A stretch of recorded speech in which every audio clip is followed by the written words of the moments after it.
Welcome back YouTubers to my channel of an everyday life of an Aspie. As you're fully aware, if you're following me right now, for the newbies I welcome you in, as well as the old boys alike. Basically I'm hoping that to reach out to you all in a way to educate, inform you, and basically just to give you some lowdowns of everyday mental health awareness of what I do, because I'm all about mental health awareness and just about encouraging, mentoring and supporting others out there in the community, or just on here on YouTube, regardless what it may be.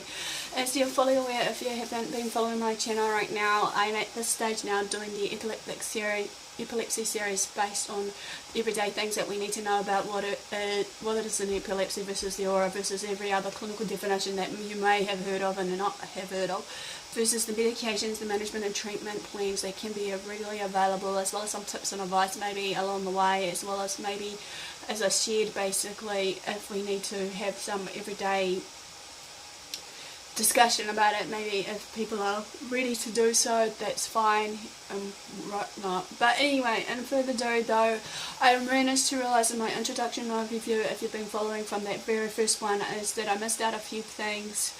I humbly apologise, which, like I said, I am only human otherwise, but just to put a disclaimer out there also is that I'm no medical expert. I'm just here to share my life stories and experiences of what I go through in my everyday life. This is hopefully to give you some tips and advice along the way.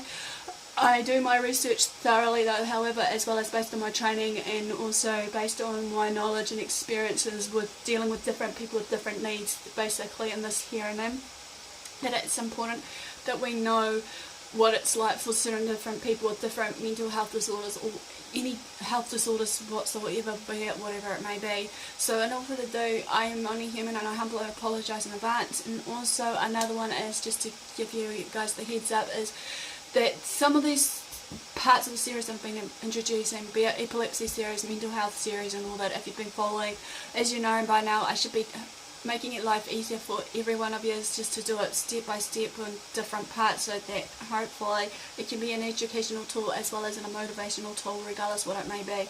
So no further ado though guys, I've thought to basically just bring out basically a bit more on the introductory overview of the epilepsy, which is living with epilepsy, even though I don't live with it but some other people, but I might have to think of maybe another form of way to actually title this up, so I apologise in advance. I might be able to think what it might be later on, but so keep your eyes posted on that. So in all further ado, let's begin. There are several types of epilepsy, however many people know this or should know this by now, that it's categorised by two different parts. Basically, in epilepsy though, we know that there is an abnormal discharge of signals from the brain of the neurotransmitters, signaling out, so that patient will have continuous tendency of having fits. As sometimes some people may know, genetics may play a key role in developing the epilepsy, as well as certain other bits and pieces, which are the brain tumours or injury to the brain and other malformations can also lead to epilepsy. As I shared before about the fits, the possible triggers basically of what may happen with that, I won't disclose it, it's on there already. But the pathogenesis or action in the body when it takes place of these seizures are when the brain sends abnormal signals basically from those neurotransmitters, the patient may develop a fit. During a fit, a large group of brain cells will then get activated and send certain mixed messages to the brain along with the chemical imbalance of the brain.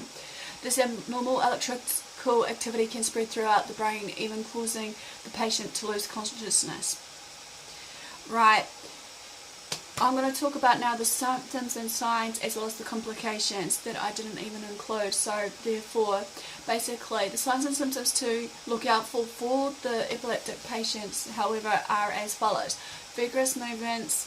Number 2, frothing from the mouth. Number 3, eyes rolling upwards. Number 4, loss of consciousness is a real strong standard one.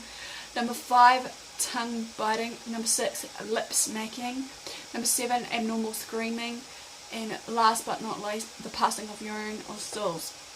The complications for this is with epileptic patients can get injured due to vigorous movements, as we know. They can result in bruises or broken bones. If a child, however, was basically constantly getting long seizures at long periods of time, he or she may then have learning difficulties or mental retardation. if that's occur in pregnancy, it can be harmful both for the mother and the baby. Accidents like drowning can also occur during a fit. Basically, this ends basically the first part of the introduction overview of what I was hoping to put in, of basically what it is and how it happens and whatnot, of the signs and symptoms.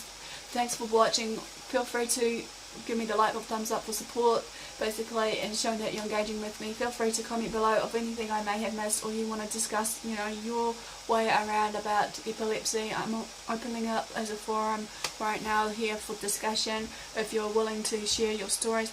Also, feel free to basically share the videos around to family and friends so that we can create a mental health awareness together. You know, we can make a difference. Also, if you haven't done so, sub to my channel for daily, weekly vlogs, but I can't promise it's going to be up to scratch with my daily schedule sort of thing of what I was hoping to do with this and more of the videos that I want to introduce to you all.